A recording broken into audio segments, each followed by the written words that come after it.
So the fire prevention program manager is also responsible for doing pre-incident plans with the responding fire department.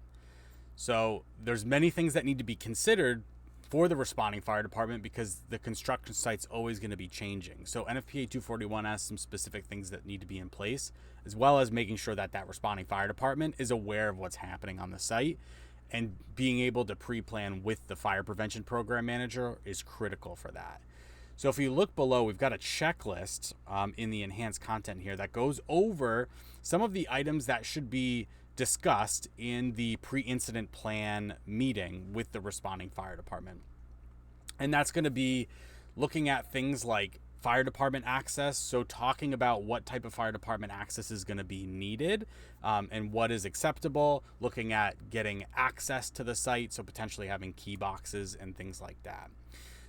Getting into emergency response. So do you have an on-site emergency response team? What are they going to be doing? What are the responsibilities for people on site? Who can the fire department communicate with in the event of an emergency in order to keep that incident under control?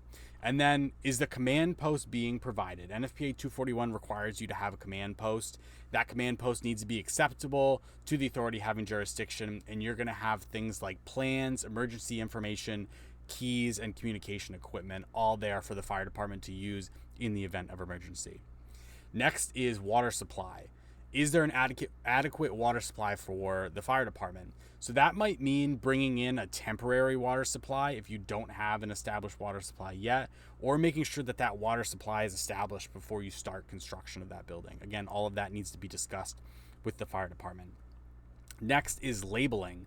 We're labeling things like fire department access, fire hydrants, fire department connections, the building address, all things that the fire department need to be able to access and need to be able to access quickly. You might need to be able to provide signage for things like sprinkler control valves, fire alarm control panels, fire pumps, things like that. All of that needs to be identified. And then other things to consider. Are there any unique hazards on the site? How will that be handled? What's the type of construction of the building? What's the phases of construction? Is there anything that the fire department needs to be aware of? Now, this pre-incident plan needs to be continually updated with the fire department, so they need to be aware of what's happening on the construction site. That's a critical role of the fire prevention program manager. Now, if you're interested in learning more about construction fire safety, I've got a link below that goes into detail on more items that we have on construction fire safety, as well as some more checklists and things that you can utilize in your site. So have you done pre-incident planning with the responding fire department? Are you on the responding fire department? Are you responsible for doing pre-incident planning? Let me know how that works with buildings under construction. Let me know in the comments below. Thank you.